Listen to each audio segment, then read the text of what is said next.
Today, we're going to focus on intervals with circulation in the respiratory muscles and with the expansiveness in this core, kind of core vine, right? So the front and the back line. So I want you to start with a horizontal chest opener.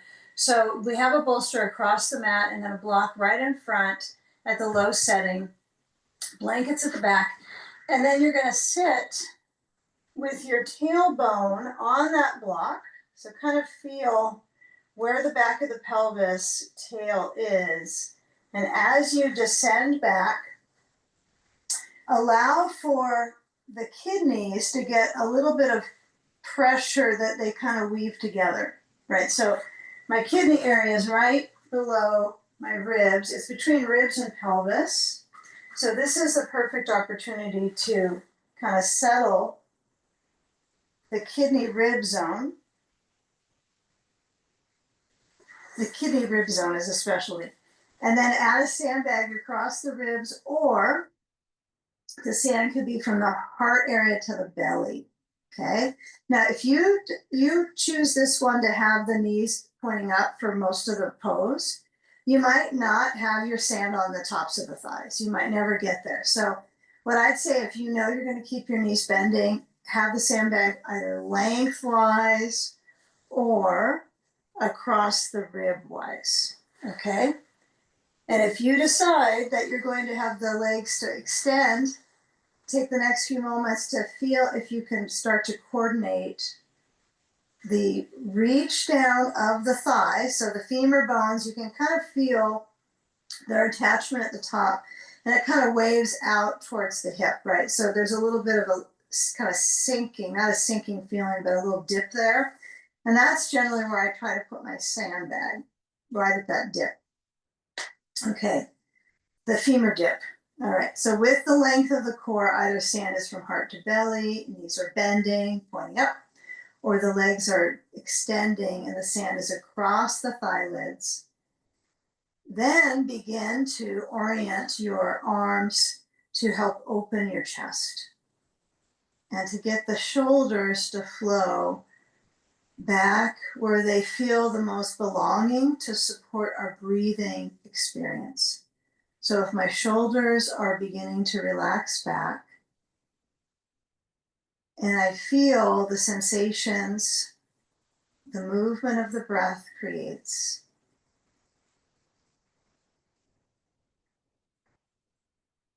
and then beginning to scan the supports that I've chosen. The blanket stack, is it too high up? Do I need to go down one blanket? Kind of notice how your throat is experiencing circulation. That's going to affect how high your blankets will be. So if you feel a little bit of tightness when you're swallowing, maybe you have too many blankets, or it's just positioned too high for the neck to release. So if it's okay to go down to one quarter fold, or if you need to keep the two, and if I have less blankets under my head, I can open my chest just a tad more. So let's arrive into the practice. Arriving can be the hardest part. Right? Just settling, feeling that security blanket of your consistent breath wave.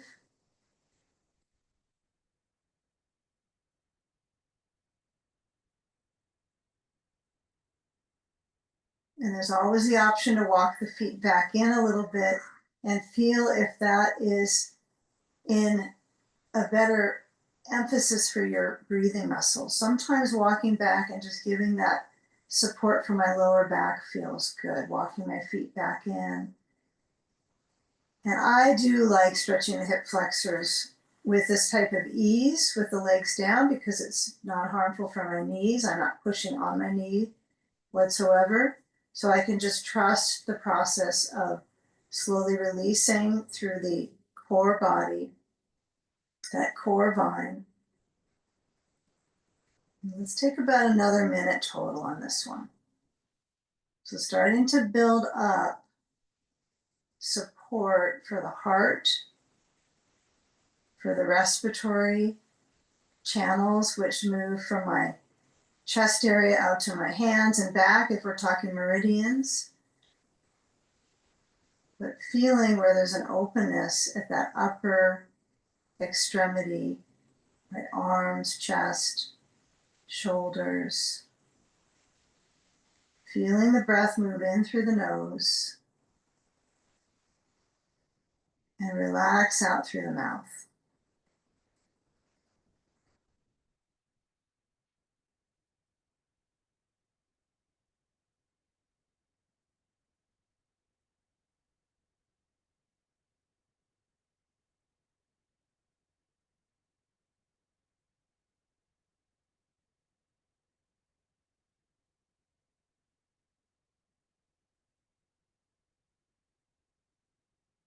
Okay, now walk your feet in. And as the back muscles, maybe they don't receive pressure per se, but the shoulders kind of slide out when I walk my feet in just a little bit. The back of the upper back tone stretches outwards with my arms open. They could be goalpost or they could be a little bit more of a slack goalpost. All right, and now we're going to start to enter the process of moving into an inversion. Okay, so as I mentioned, we're doing interval training for circulation to our heart, to the lung pace. So if you've got 2 blankets under your head, you're going to shed one of them for certain. So you're just down to 1, and then move your sand just off to the side. Really easy to get access to it. Right now they don't go very far anyway, but you could keep your sand on your ribs when you slide back. I just like to have full commitment from my legs that help me move back. So I'm going to walk my feet in and I'm going to push my bolster down a little itty bit so it replaces the block that was there, right? So I had a block, not a mental block, but a tailbone block. And then when I lift up my feet off the ground, I might do a little bit of side to side motion. So now that the kidney zone between my pelvis and my ribs is ultimately pushing out, right? Before it would have a little bit of compression, now it's sliding out. And just let the knees go side to side. If you want to use your ball, placing it center of the knees, I kind of like that right now, it feels right.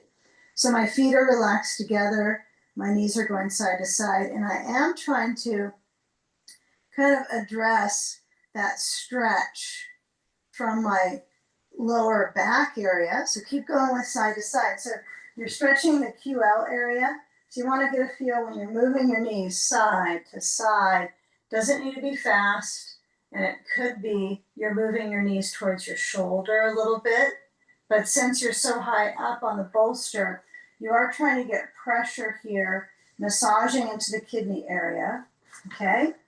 And when you're motioning, breathe 1 breath per movement, or maybe you have slower breaths, right? I like to do that.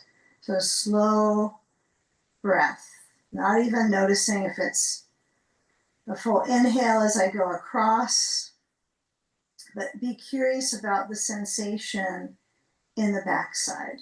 Let that be your big interest here. How do I let the area stretch with how I flow, mapping how gravity flows through my body in this choice, right, with this movement. Okay, now next time you come back in center, okay, legs lift up, straight up, they're already up, but with the ball center of the knees, and maybe a blanket under your head, you get to be the decider if you don't want it there. Squeeze into the ball, and findings are that the inner leg feels most of that sensation. So when you're squeezing in, okay, kind of find the awareness into the tailbone area, try to relax the rib cage with the breath. And I'm trying to isolate the toning work, or you could say tensing work, on my inner leg, right, the inner hip area. So when I squeeze the ball, this is about as far as I can go. I'm not going to be able to push it all the way together on my legs, but I can kind of activate, and then I relax the squeeze entirely. Bend the knees, Take the ball out and then begin to come into Viparita Karani. So adjust so you feel like, okay, I got a nice lower back curve and support here. And then I'm going to take a sandbag and apply that to the soles of my feet. Okay, so I generally put the sandbag across my ribs because that kind of breaks it up a bit. And then I kind of pinch it and then place it up at the soles. Okay, and then as I reach up with my leg parts, it's really like it's a whole lower extremity feel now. It's like a uni leg. So with my abdomen lifting on the in-breath and relaxing back on the out-breath. Arms could be opening out to the sides. They could be straight behind you. If they go back, and that's kind of liberating for your shoulders, and no pinching, you might stay with that, especially if there's a blanket back there that kind of brings the floor up to you. Just be careful you don't let the legs swing back because the sand can kind of assist that movement, right? It's easy to get movement with the sand pressing onto your feet. So feel the back of the pelvis centered, feel the flex of the feet and the hip bones. And then as the heart starts to slow down, the blood pressure lowers here. Become aware of the lines of energy at the back of the body, right? Even just taking note of my feet are up, my legs feel a little bit of weight on them, and using that weight on the feet to really integrate stability into your femurs and your hips. All of those areas get a nice amount of tone here. It would even occur if I had my legs up without the sand, but this is a little bit more. So as I'm reaching with my feet, my heels, I'm trying to flex my feet and just find a position of the feet that you don't have to keep efforting. You don't have to keep pumping them to make it better. You just accept. And let the flow begin back towards the heart, reversing the effects of gravity on the heart and the lungs. And let's just be here for a few more moments. We're going to stay with the inversion. And if you have aversion to how your arms are, just move them. I sometimes let them rest upon the bolster and then just relax my fingers, let my hands kind of rest.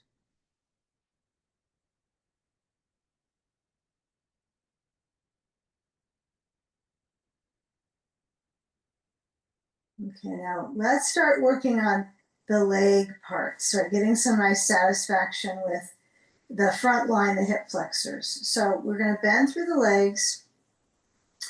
Careful on the knee, right? If you bend, then you feel like it is creating a lot of heat or discomfort in the knee. You might have to really draw the thighs to your chest quickly so your knees don't have to keep bearing that pressure. And then let's do this. Let's lower the left leg down, straight down. If you got that block under there and you like it, you can just leave the block, but I do. I prefer the block there. And then I add the sand to the top of the left thigh. Now, of course, if you don't want the block, you can just shift to the side if you're able. And then as that sand supports my thigh, I'm going to kind of feel wiggling the sand around, decide if I want it straight up and down or across. Okay. And less focus on if the bottom foot is turned out right now. Just let the foot be a foot. Let a foot be a foot. And then we'll take our belt or the block. Okay, I'm kind of a fan of this little assessment. Is I take my right leg up and the sandbag makes it a little challenging. The block behind my right upper thigh, so kind of hamstring block. It's a hamstring blocker. So I got the block across, and it just kind of asserts, when I have the belt, it's going to be this whole leg cycle. But the block kind of, I try to push down into my right hip like I'm trying to even up the hips here. So I'm pressing my leg into the block. This could be a tough one, right? If you can't deliver the hamstring this high up. So if it doesn't work for you, we have options. We're going to do both anyway. But let the foot relax so you're not trying to effort into the foot, but feeling the thigh push into the block, okay, the back muscles of the leg. All right, and then put the block aside and bend the right knee, and then see if you can scoop up the foot and then stretching the leg up. And yes, I guess we do need a big loop.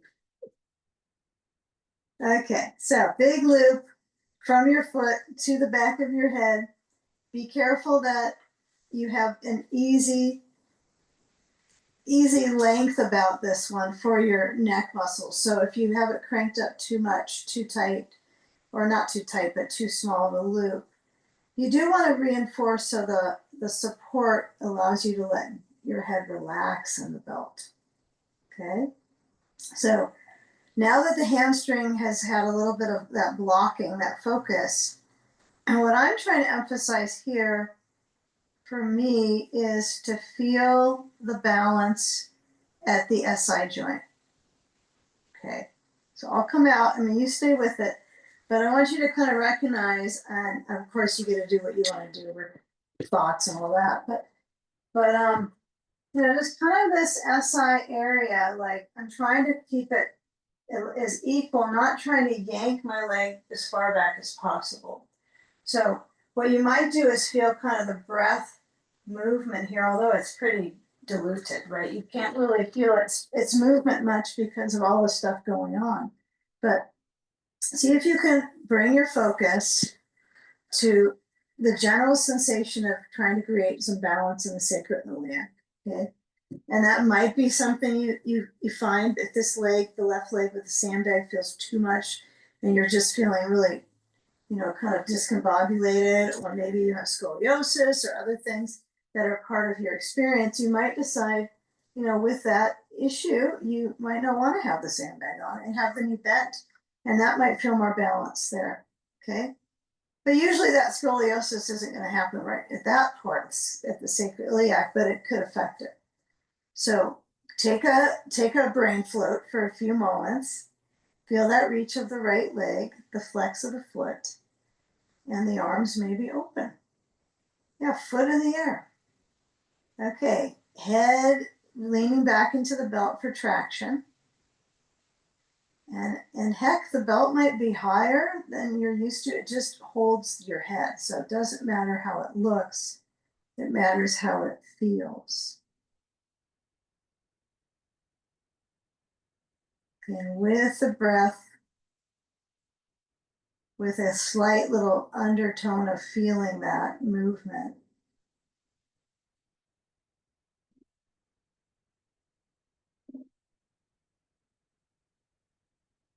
It's feeling your head lean back, feel the neck, feel the traction.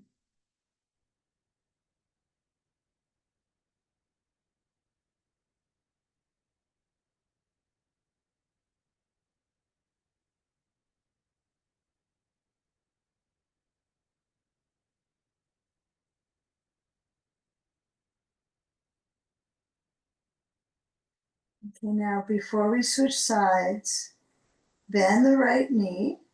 Okay, feel there can be a lot of resistance to do that, right? And it also feels kind of just a little interesting on the hamstring as I bend the right knee. It's doing kind of almost starting to go to like a leg curl.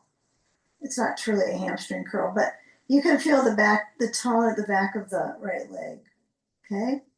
So now we take our sand. You can put on your bolster or the floor if you don't want to put on your belly. No belly requirements here. But hold the belt at the back of your head so nothing slips away. And try to have this so it's even opportunity on the second side, equal opportunity with resistance. So I'm going to try to keep it the same, but you know what? I don't really know exactly if this hamstring's got the same flexibility. So when the left leg goes up, what we did last time was we did the block first. So I think it would be wise to give it that same chance. So turn the sandbag down to the top of the right thigh. Okay, now you could keep it in brain float and add the block, okay? but it doesn't really work too well, if you can tell, right? Your head just doesn't work great. So if you're gonna do the block, okay, I would say just take off the belt, as awkward as it is, because we want to engage in the back. Remember, we're doing interval work, interval training today. So I hold the back of the leg with the block. I'm pulling the block towards me. My head gets to relax on the blanket now. How nice. I can maybe let it nod a little side to side. And then try not to move my left foot very much. Just emphasize the hamstring, okay? Which is kind of a funny name sometimes because it's these different muscle fibers here, right? It's not just a string, right? So you want to feel where that pack of awareness is at the upper back part of the left leg. If you feel it in the SI joint, like for me on this side, I feel a little bit of, association. It kind of is referred sensation right now, a little towards my SI. So that would be a good sign. Get out, stop doing this, because it's probably doing a little more than you need. So I can move my block off to the side. And then you could also take the block away and just kind of massage a little bit of the area way above the knee, kind of squeeze it, palpate it, and then take your belt under your foot. Okay, maybe it'll make it there. Belt goes under my head to the center-ish, and then my head leans back. Okay, and you can feel where the leg span is reaching on that right thigh, the hip flexor muscles. The foot may turn out more on the second side or less. So just notice, right? I think noticing would be plenty on this. You don't have to correct it and make it perfectly straight. But, if this is your dominant leg, as you're driving, you're probably using this leg a little more on the right side. And it might turn out a little easier on this pose. Okay, so lean back, let your head lean back into the belt. Breathing.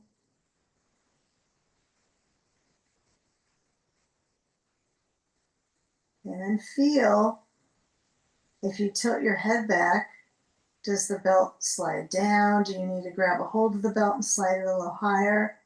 I wouldn't go lower with the belt because we don't want it around the neck or even to associate it with pulling the neck that way. We want to feel that the cranial bones, right, the occiput. So we got three main bones right around the skull. So when we're leaning back, it's pretty darn thick, isn't it? So you lean back and you just allow that thick support. Okay, and then the facial muscles relax within the cranial bowl. Kind of cool the more you think about it, huh?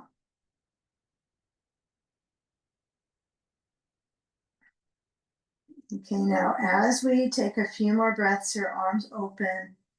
Even if your head is all the way back and it's on the blanket, that's okay. That could be a feature of your calf loosening up, your foot just having a little bit more flexibility. If you have some feelings of just being not aligned with your feet issues or leg issues, hip stuff, I'd say do a little brain float practice where you spend a little more time and just really feeling how the foot is different on one side to the next, the hamstring, the hip flexor, and just work towards trying to find some balance with the two. It might take time, but it would be worth a little bit of a side practice, we'll call it. Okay. And now move the sand aside and take both feet up in the belt. Hold the back of your head. I would say this one I kind of like to have both feet up in the belt to the back of my head for a few moments, but it's quite challenging. It doesn't feel bad on my neck. That's not where the challenge is. It's my legs. Okay. So bring your hands inside the belt to the sides of your skull. And then just slide the belt off. Let your head relax on the blanket. And then push your feet, your legs stretch out in the belt. And this could be way too wide of a loop for this one. Okay, so you might not necessarily measure it, that it should be a certain width, but go with feeling. So I like to keep it connected, like so, leg float, and not hold the belt. But some people, if it's really shaky, they find better, support when they hold on. It's less shaky, and they still can get that drain. So focus on that lymphatic drain to the leg pits, through the lymph vessels, getting them more flexible and to drain more easily. And that's why we do more inversions. And again, you can do this inversion without the bolster under you. If it's a lot for your lungs, or you're kind of feeling winded or challenged. And if you're not feeling winded and challenged, part of it's because we return to the practice, even weekly or whenever you can make it, and it might help that correspondence for the heart, for the lungs. Okay, now take a few more moments. I would let the legs move a little side to side. Just give yourself the freedom to either bend the knee one at a time across, like a little karate kick type of movement, or just let them be out in that V shape.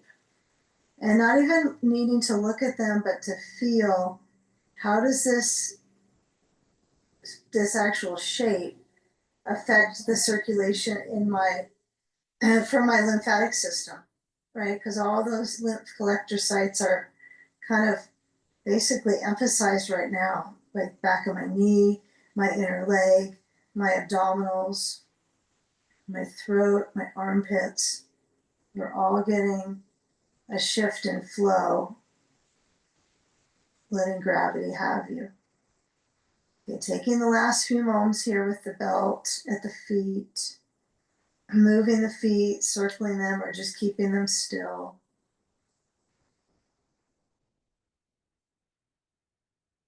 And then bending your knees, reaching up, holding onto the belt. You can also do this eyes closed and just kind of see what happens. Do you end up making it back to the feet together? Probably. Just feeling your body from the inside and your proprioception shifts. So as you bend the knees here, let's take the belt off the feet, and then we're going to start to make our way to side sage. Okay, so since side sage is from my hip up, okay, the leg parts kind of do matter, right, to help you with your kind of your root, your anchor, your foundation. So when I go side to side, I'm just going to warm my hips up to get my way towards my left. So I'm going to roll to the left, use my arm motion, the right hand to push, and then I got a block back there. Ouch. Okay, so move the block so that you're going to place it overhead. Okay. Where? Like over my head here? Okay. On the other side of your blankets. Okay. Stack them back up. You're going to want them. And then with the block on the other side at the highest setting, if you don't usually use your block for side sage, you don't need to bother. Some people don't. They just put their hand on the bolster or the blanket. So do a little bit of a rib, just the back corner of the rib to roll. Okay. So I'm going to lean in, elbow on the floor. Okay. And then as I move, now I could just move across on the ribs like this. I don't really have to do this movement. Okay. This is helpful, right, for circulation between the ribs, but even just pushing onto the ball, okay, and gliding across for just a few moments is going to be helpful. Okay, I don't expect you're going to keep the ball at your corner ribs when you come into this pose, but kind of get some heat there, and then take the ball out and place it under your right knee. So your left thigh is straight up to the bolster. You're going to lean in and get your sandbag carefully to the outer right hip. And then as I lean down with my arm between the bolster and the blankets, I'm going to start to stretch my right arm overhead. Okay, you can have the sand lengthwise, I'm gonna try for that. Kind of connects the lower to the middle, and then the arm stretches over, letting your hand relax on the block or the bolster, the blankets, or if there's another area you want to move the block, like a little bit over to the side for your shoulder. Okay, with that left arm between, just simply relaxing your breath. And just let the weight of your head relax to the blankets. Breathing slow.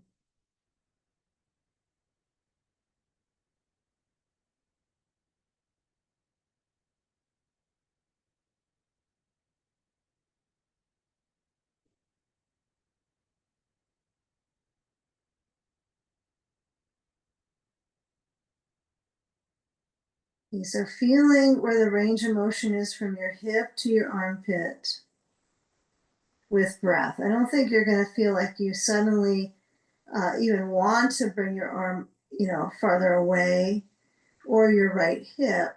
So accepting where it's at with the shape you're in, I think that's the biggest piece here. Relaxing your head and your neck, and then accessing the movement of the breath in the side space. Okay, and if your arm is getting tired, we're almost out of it, but we're almost out of arm. Okay, you can put your hand on the bolster and still work with this awareness. Even my head can relax more if my hand is on my bolster here, right? I can just find different ways to lean into my side. Then your head relax, breathing.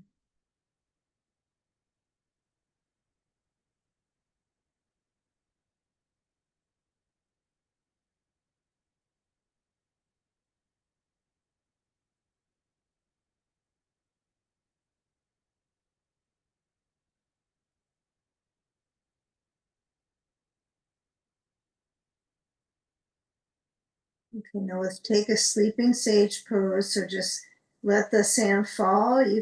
I would push it away so you don't, mess with the rotator cuff too much. So you're going to turn to the bolster with the left rib cage turning straight down.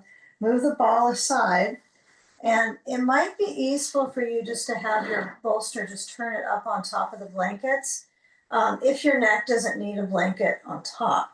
So you might just check it out. So turn and let your body, almost like you're trying to hug your bolster with your core.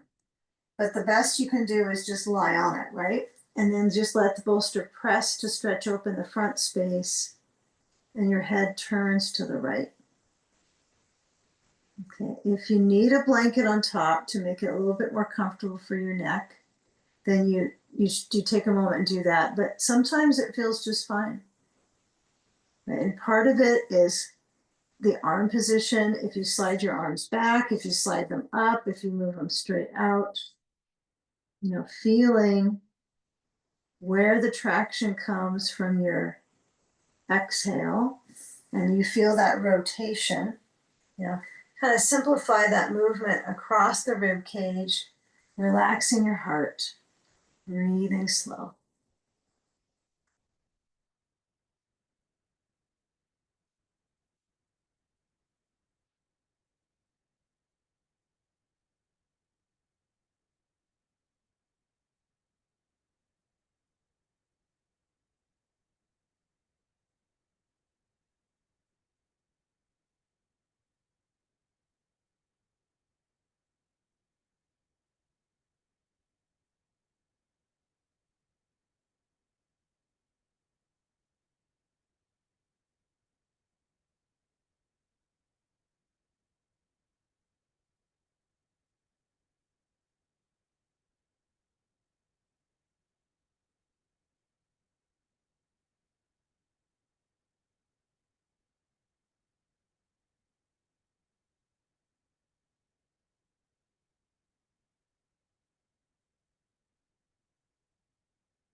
The hands slide under the shoulders. Turn to come to all fours. So knees under hips, hands under shoulders. And then as your hips move back, see if you can track them to draw under as if you're moving your thigh bones a little bit forward. Not quite like an up dog, like leaning down, but when you're curling the back muscles to flexing, the thighs move a tiny, tiny bit, just to kind of bring connection from my hip to my knee. And then as I arch the spine, chest glides forward. So simply cat cow. You can go ultra slow or you can go ultra kind of sensitive to where the back responds to the breath. It's worth the opportunity to kind of receive this movement through the chest and then feeling the span at the back of the pelvis around the kidneys, and that area might have a challenge to actually stretch out. So as you push the floor away, you know, this one I think is a bit challenging to do more than just a simple kind of little slinky motion, right? You're trying to bring the abdominals a little bit in and the hips a little forward, okay? Now turn the bolster across the mat and then just lean into it with your hips, your hip flexors. Let the legs stretch back. Find a way so the knees are happy. You might have to slide a little forward if you're next to a wall. And here's a good opportunity just to bring your hands on the blankets, the elbows out wide so you're not pushing on your wrists, but you are trying to stretch the torso. Okay, so I've got my elbows down and I'm really trying to wiggle my torso up so there's no wrist pressure. But you can let your chin lower down, okay, but you can still try to lengthen through your core. Okay, so feel the tops of the feet relax, feel the chest extend, breathe. It only helps. The helpful breath. All right. Relax the tailbone, which maybe you relax the glutes. Who knows if you're relaxing them. But when we start to come into just a little more tummy time, okay, this is tummy time here, a little bit of it. Easily do my glutes start to get a little active, even when I just lift my head up. So let's walk the hands back on down, elbows by the sides, careful to come back to table. And then just push the blankets a little bit farther forward, further away. Lower down so the bolster is straight lengthwise under the core. And then come on down and bring your forehead down to your hands, arms on the blanket. And relax down into a surfboard. Relax the glutes.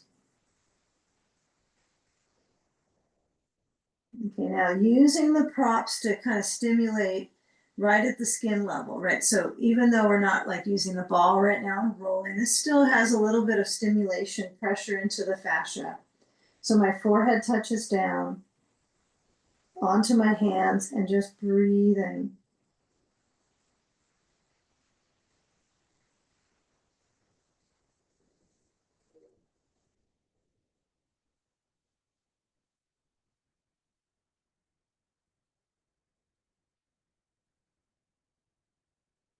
Okay, now lifting your head.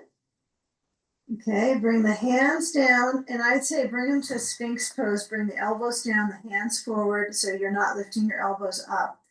And you're just creating that reach through the throat, pushing down to your elbows, and also letting the core body relax on the bolster. Okay? Breathe. Glutes are relaxed, so there's no gripping in the glutes. That's the challenging piece here. Okay? So use that core vine, and then the hands slide under the shoulders, fingers spread out. You might even bring your elbows back a little further and turn the hands out even more. Okay? And then really reach from the navel towards your throat. Try to stretch that forward like any good tummy time pose would look like. Elbows by the sides. Lift up, open up through the chest, reach up. Okay, upward facing dog. Okay, and that's going to be back strength right now. You can feel the weave along the back. A lot of back strength work. Now, when we come back to table, we're just going to turn our bolster flip, okay? And then come down to our right hip and have a ball to the right rib cage and just press into it. And if you're feeling like, well, wait, I want to roll my back after the back work, you're welcome to do that, right? You could turn back to the bolster and place the the ball right on top and go side to side. I just like doing this. So my hands hold my head and I glide. But it's okay if you want to just stay on that right rib corner. Okay, so the back corner of the rib cage, you kind of feel around your ribs. Okay, that's about where the ball goes. And I'm just gliding across. Yeah, I can just put my elbow on the floor. Okay, I can have my elbow on the bolster if it's too much. Okay, and then if you decide to turn towards the ceiling, open the chest, and then just feel that you're creating that flexibility in the ribs. Okay, so what I like on this one a lot that I just discovered is that when my arm is on the other side of the bolster, I kind of hug the bolster with my arm as I turn towards the ceiling. Okay, now we're all different lengths, and so sometimes something that you find I like to do, someone else can't do it because their torso's too short or so forth. So try options here. Pull the blankets in and the block on the other side, and then ball under the left knee, sand on the outer left hip, and lean in and extend your left arm overhead. Okay, so as you're reaching with your side body, this might be, old hat for you. You've got this down, but it's a new day, right? There might be some new disturbances in the body or the joints or how you're perceiving the sensation field here. So I'm trying to reach and breathe as I'm reaching. Right, the hand lowers on the block, the spaces in between are expanding, and the weight of my head relaxes on the blankets. That's really important here.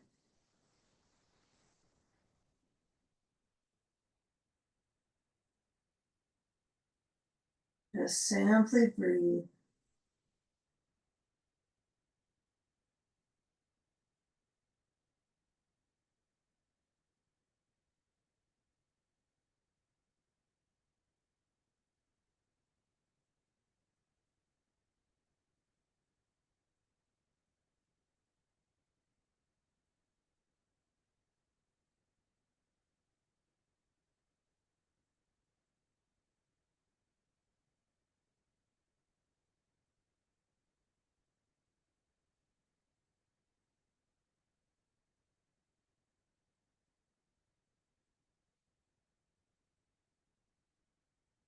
Okay, now left arm moves off the block. We're going to start to come into a twist, so sleeping sage pose. So as the arm is lowering down, we're going to use the hand to move the sandbag off the side body and then move the ball. If you're using it, just turn the bolster up on top of the blankets or add the blanket on top of the bolster.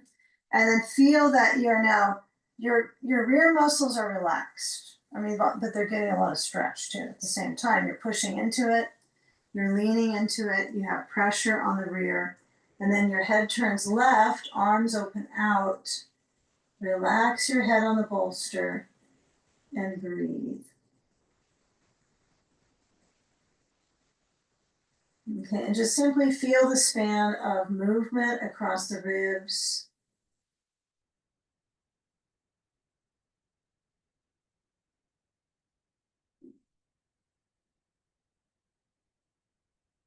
It's probably a small feeling of reaching out into the middle of the back with your breath. It's not going to be that amazing, but you settle the heart, you relax your breath.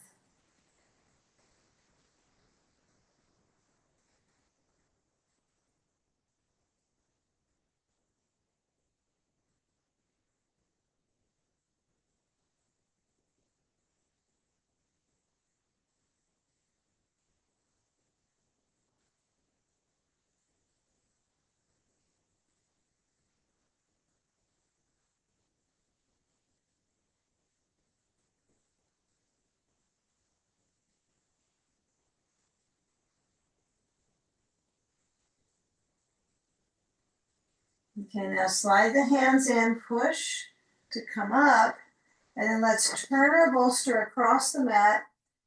And actually, let's see. Yeah, let's come on up to sit on it. We're going to use the bolster as our foundation for sitting. And we'll pull the blankets in, and we are going to try a pigeon pose in this variation. So you have it with 2 blankets to start, and then we'll kind of lower it down. Have a block in front and place the right foot on top so the foot turns out.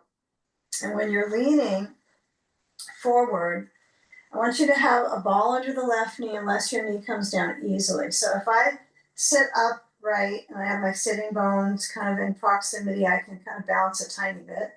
And my knee comes down and touches easeful, then that's, you don't need a ball. But you can also have your left leg straight if this hurts your knee.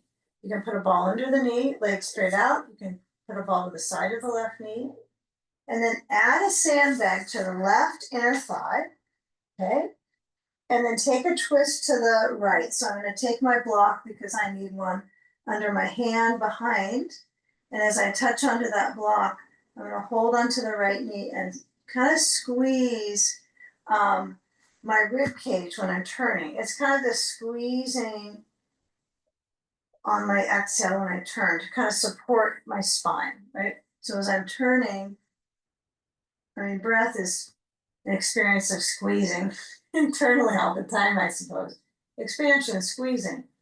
So using that to help you feel kind of protected, right? Your inner lift with the breath in, and the exhale is when you rotate and massage into the organs. I mean, you have to have both parts of the breath, the piston-like motion to massage the organs, but some of us feel that quality is on the exhale. But, look down to your right side and be sure that you're not trying to slide your hip back. You want this area to be stable from my seat to my lumbar spine. And then when I'm turning, it's that mid back that rotates. It's the ribs. Okay, now we come back center. Let's have a simple motion. We're going to take our block to the left side and then just stretch our left hand out on the block, hand down, and stretch the right side body that we just twisted. Just reach over with your right arm. If your left leg is straight, it's going to be a little bit of a challenge for balance. So if your knees are both bent, it can make it easier to balance on those sitting bones. Okay, now come back on up. And now let's come into pigeon. So ball goes out, sand goes off. Now, if you're not going to pigeon, I'll show you an option. So we're going to do left hip pigeon. Now I'm going to keep both blankets under my right knee when I come back, but some of you might want to go down to 1. Okay. If I have less blankets under my back knee, it will probably be easier. Okay. Oh, sorry, harder, more challenging, more stretch in the hip. So it's easier with 2 blankets for my knee situation. But as I lower down my elbows, I can bring the block. So position it under my forehead, around my hairline. This is a good place for the block. I'm going to bring it down a little bit, and that feels much better. Now, some of us will bring our hands under our forehead and not use any prop like the block. We'll just position our hands stacking and forehead down. Okay. Now this is pigeon. Okay, so if you're not going to do pigeon, but you're going to take a seated pigeon, you're going to still do left foot forward. Now you're going to switch it up and lean forward to stretch out the hip. Okay. Now if this isn't in your wheelhouse, then you're going to sit in front of the bolster on the ground in front and bring the left ankle over to the right knee. This I think I like the best as a modification is seated figure 4. I do like this one a lot. Do like some figure 4 poses. Okay. So either left leg is out, back to pigeon here, or seated figure 4. Okay. So as you're leaning, feel kind of that sinking motion over to that left hip. Kind of trace the outline of sensation through the hip itself. And how the hip part sensation feels in the leg piece, right? The side of the leg the lateral rotators, the IT band. This is a pretty good one for that, if we think about it. If it's really a rough, if it's challenging for you to do this, you can do it, but it's still a little tough. I would put a ball or a block under your left rear. I think the ball is ideal because it's a squishy surface and the block can feel like it pokes you. Okay. So you can just insert the ball to that left rear, and that little padding might make all the difference. Not just for my hip, but my knee, because it brings more lift. Less pressure on my knee. Okay, so take a few more moments, breathing. Nice work. And then when I take the ball out, if I have it or not, I'm going to shift back into cobbler's pose. So soles of the feet together, knees apart, sand on the feet, soles of the feet together, sand across the feet. Okay. And then as I take a lift with the ribs, I can feel all the curves from my spine, my ribs, right? And then down to my hips and my knees. Okay. So try to keep that inner lift, right? It may be challenging to not kind of pursue leaning into it, but feel if you can maintain that lift and maybe the knees go out a little bit. Okay, now if I have my hands just above my knees on my inner leg, just above the knee, I'm going to push a little bit and lean forwards. And just establish that circulation through the inner hip. Breathing. Leaning forward so you can feel how the upper body offers that awareness into your hip, right? If you didn't have this upper body, the weight of it leaning forward. Yeah, you got all the tools that you need just in your bones to assist all these needs, these circulation needs. Pretty neat. Come on up, and maybe for some of us, I overarch. So I have to kind of feel my lower ribs draw in and back, okay? And then we'll take our second side. So block under my left foot, okay? Sand on my right side. Option, not always. Everybody's gonna want to have the sandbag. And then I place the ball under my right knee. Okay.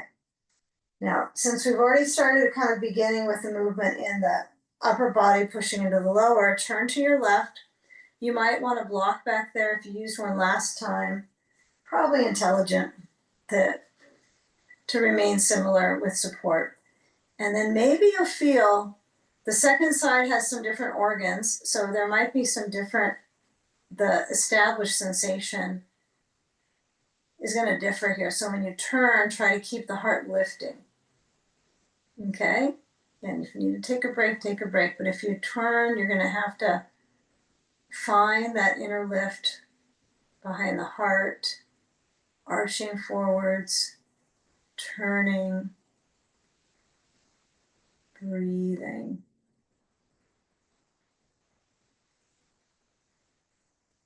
Okay, and use that left knee's motion out that you're holding to help you create that kind of inner lift, right? That left knee is critical, being held by the right hand and pushing the knee into the hand to kind of create that foundation of lift. It's pretty neat.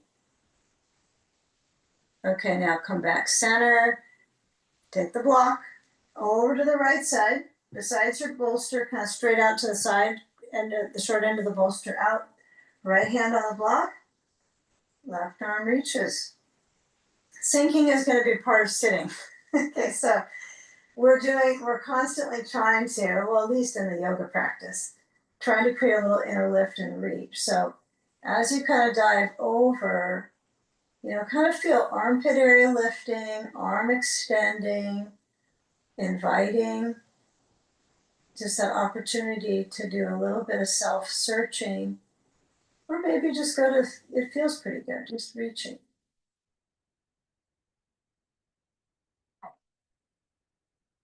Okay, back to center. Okay, take the sand off, come back to pigeon, take the ball away. Left leg's gonna go back. Okay, now when I reach, I can kind of lean into my hip. All right, I'm leaning into the part of the body, right, that I'm kind of pushing I'm squishing a little bit through my sitting space. So I don't want to be sitting on it. I want to lean forward, kind of away from my sitting bones. Okay, so hands could be under your forehead, block could be right under your hairline. This can be a really good one for relaxing, although I do find it funny that we use a hard, firm block to try to calm the mind, but it is definitely a sign of pushing skin, skull, centering in. And if you need an option too, probably that foot on a block is not going to be as interesting, maybe for some of us, as the figure four pose in front of the bolster. So lean back. You can relax your eyes. You can let your head turn. Just kind of feeling for yourself that established sensation in that right hip. It might be a little easier on the knee to do this version. Okay. So arms are forward if you're in the pigeon pose. Remember, you can use your ball right under the rear. So kind of lean back into it as the elbows are down. Okay, because pretty soon we're going to be rolling the glutes here. So I want you just to get a feel of the hip sensation. Okay, and that spinally, finally the spinally. Yeah, you can feel a little bit of that reach of the pelvis by moving the tailbone a little bit back and downwards. But you could also just not even follow that path. You can just relax it. But give yourself the gift of some kind of little bit of control for pelvis, for inner thigh.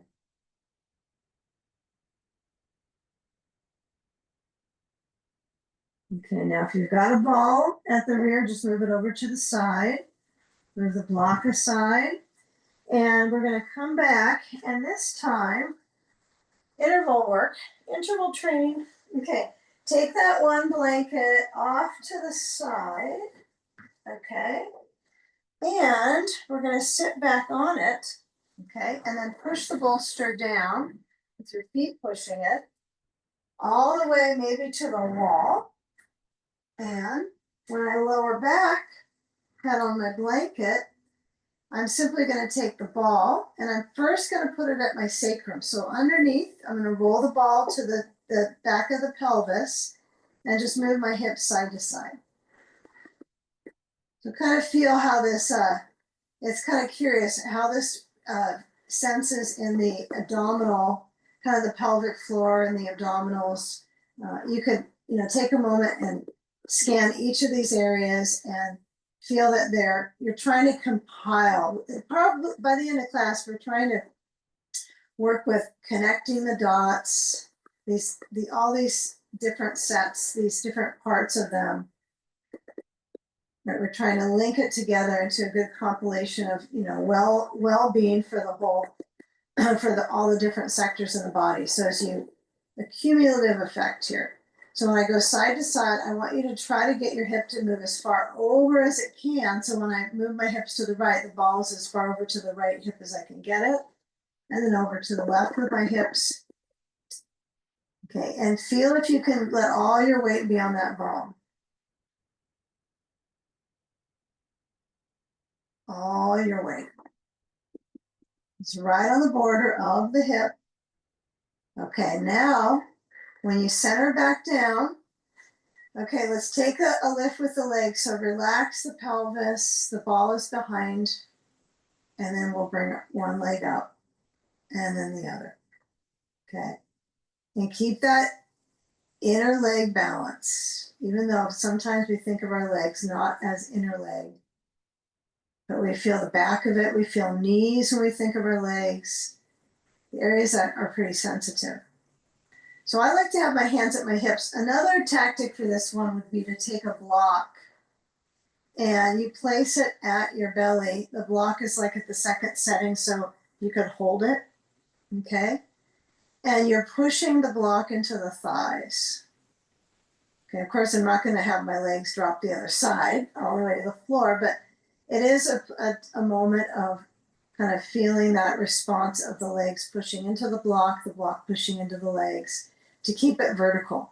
Okay. All right, and now let's start to roll the glute. So we're going to lower down. We're going to one glute structure at a time, feet to the bolster, and then move the ball to the right glute. So the right buttock. Okay, there's 3 glutes on that side. So we wouldn't say right glute, I guess. It'd be right buttock. And, you know, kind of feeling when you're gliding that there's pressure, sensitive areas, right? There's sensitive tissue in there. And so when you're pushing into the ball, use your feet to kind of help you steer that movement. And that could be the leg that's connected to the ball, the closest, the right leg. You can lift it up, you can move it around. But sometimes it's good just to have both feet on the bolster. Something higher than the floor is going to make it a better massage. So I can have more leverage, more pressure. Okay. Now, as you go across, feeling right to that edge, and then slide back to the glute maximus.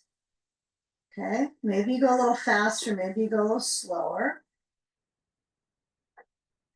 But using that softer ball to mobilize fluids right to these tight tissues. It's great for the lymphatic system because it's pretty light into the surface muscles here, gliding. Okay, now when we lower down to the rear, just take the ball out from the first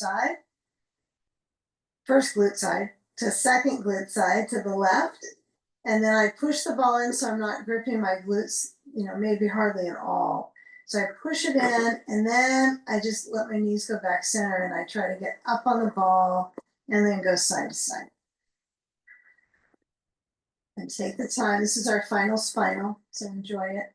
But when you're leaning in, you're on your back side, and we usually lean into things kind of from our hip over or forward and down.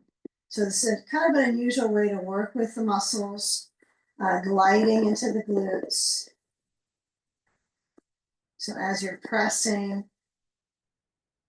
feeling that movement across the hip, pressure and movement. Okay, let's do a few more glides. So about the same amount of time, about a minute each side with the glutes. Okay, and then when you feel like you get to the end, kind of the muscle field, right? So I can feel I go to the edge of that glute zone towards the border, towards the 2 rears. And then I just lower down carefully on my right side of my back. And then I just take my feet off the bolster and I push it over. The bolster is going to be pushed over to the right side with my feet. And then I'm going to cross that left leg over on top. I'm a big fan of the bolster on the side of the mat. Some people like it down at the feet and take the crossing with the legs wrapping over. So if you don't want to have the leg over to the side, you could have the left leg over the right, knees to the right. And this has some benefit for the lymphatic system, right? The lymph node area in the inner leg because it squeezes, but this still is getting that pressure. Okay. And I like this because I can put my sand on the upper outer hip and it doesn't fall as easily as if the legs are kind of bound. So you decide. Some people just like that other direction so much more. So I'm going to slide the bolster up a little bit so it's a little bit more comfortable for my leg to rest on it. Okay, if it's hard to get your leg on the bolster, what you can do is have the block under the bolster on this short end. So I put my block on the short end and then it's lifted up and then my leg can, it's for some of us it's a lot easier this way and it's less gripping on our hip. It's hard to get the sandbag though on the side of the thigh without it falling, but it's possible. But if you don't use a sandbag, you might have your block assist, okay? The ball could be at the back of the pelvis and keep, you know, really kind of get a little bit twisty on this one, okay? You want to feel the waist turn, the bottom leg, the right leg is bending, the leg closest. I guess it's just the leg that's on the floor, huh? That's not the closest one to the bolster because the other one is. Okay. So training that hip to receive that full kind of flow for the outer hip and the inner hip. You could have the sand on, you can kind of rock the sand a little bit. You can have your right hand on your left rib cage or on the floor. And just feel that strong connection through the nose with the inhale. And then relaxing out through the nose, or if you need to, the mouth.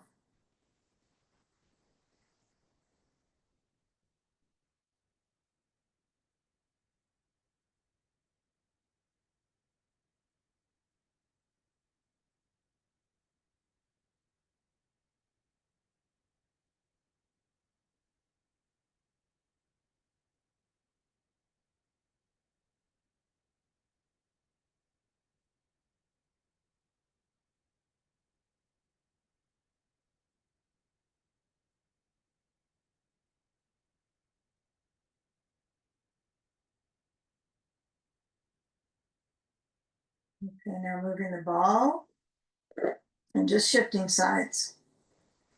Sand can go on your ribs or on the floor. Center the knees pointing up, back of the pelvis centered, and then taking the bolster to side 2, over to the left. And then as we start to cross the right leg over, we just push into our feet and move our hips to the right. We let the left leg bend and relax, pretty casual releasing of that left knee. And then the right leg reaches over to the bolster and the sand goes to the outer right hip. Okay. Now keep in mind, if you need a little more support, and side 2 is just different than the first side. What we do is we put the block under the bolster on the short end. And then it's a little more attainable to get your leg over there. But if it's already easy to get your leg on the bolster, that's probably going to take you back a little bit, where it'll be frustrating. So you either need it or you don't need it. Okay. But if it already works, I wouldn't mess with a good thing. Okay. So right arm is open. Feel the front of the chest, feel the shoulder, and your head rolling to the right.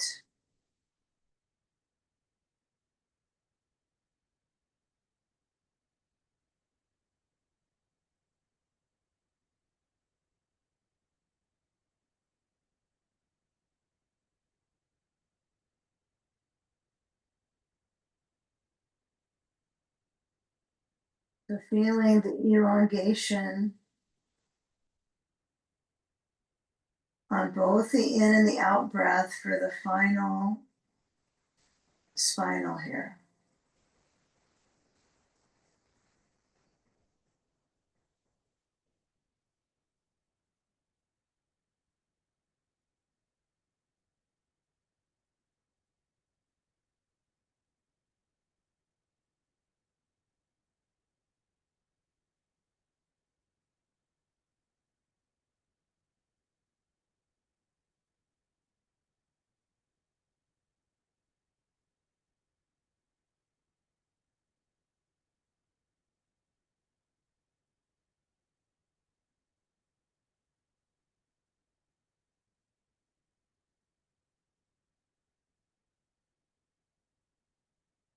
Now, before leaving this side stretch, so this is a side stretch, it's mostly revolve core and hip, but there's these side components of movement. So when I'm coming back to center, I can tell I need to get some equilibrium here going on at the final part. So as I move my sand away, this might be an opportunity to bring your knees towards your chest after doing both twists, okay?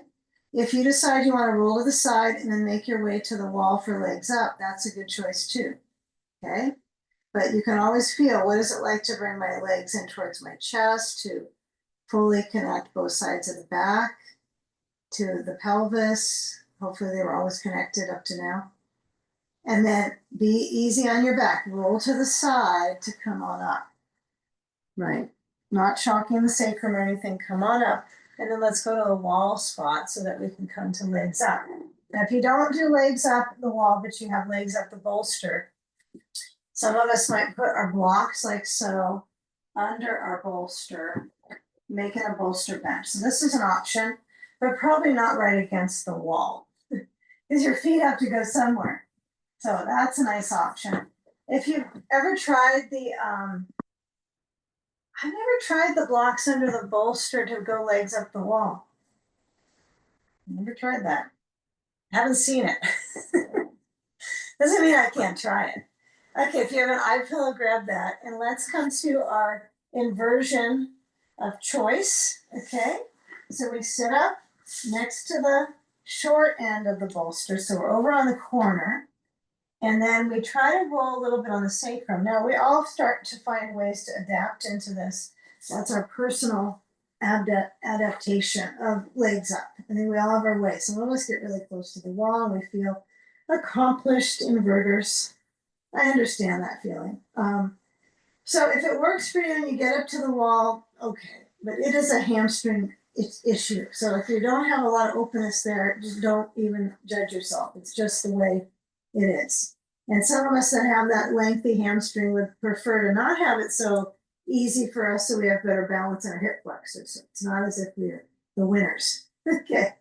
So what I like on this one is I put my sand on the feet and then from my support of my knees. So I want to make sure my knees are slightly, ever so slightly bending, not really like a big crease where I have to kind of energize my knee the whole time. I want them to receive the benefit from the inversion, most of all, around the knees, especially the back of my knees. So with the arms open in goal pose position, look to your feet, see if it looks pretty good for you. With the support of the sand, if you want your sand closer to your heels, make a change. Or maybe to the roots of the toes. And then come into the inversion. And reverse that directional flow back to your heart and the throat.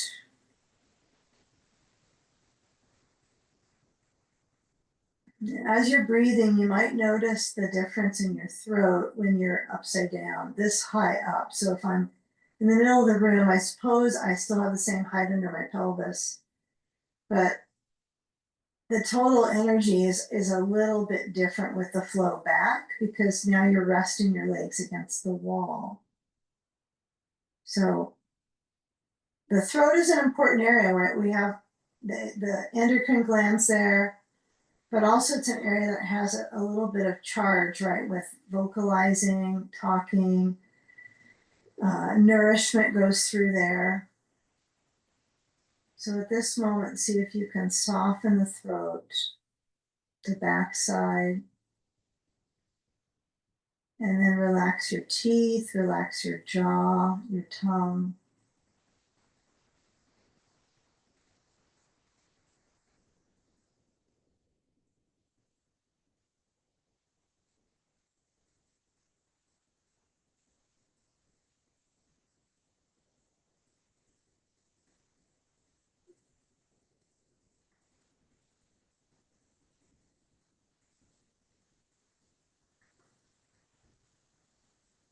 Now, before we shift out, notice if your knees are pushing together.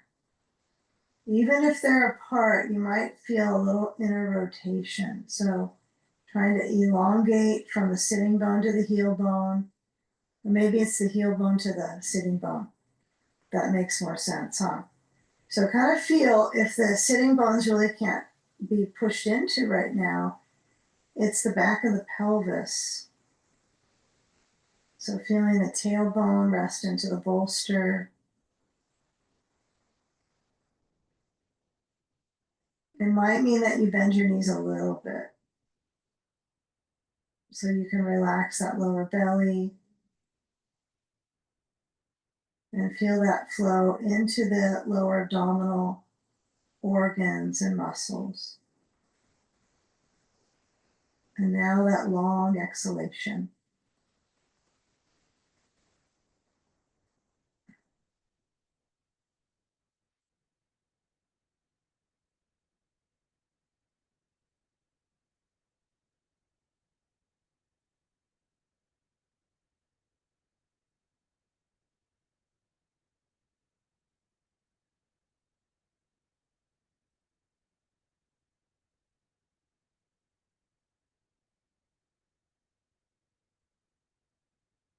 Now shift the legs away from the wall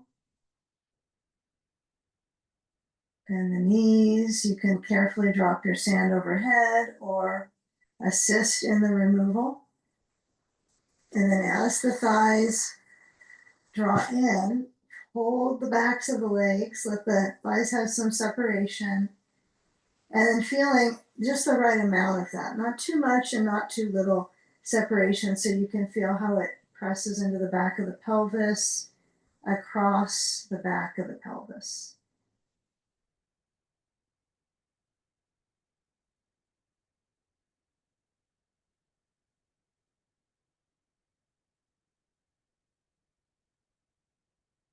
And then roll to the side.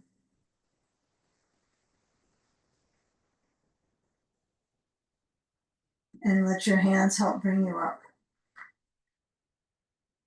Take a seat on the bolster moment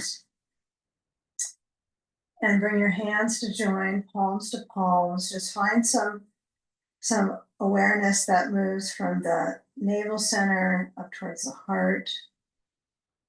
And landing a breath, take a slow breath in, belly soft, and as you exhale,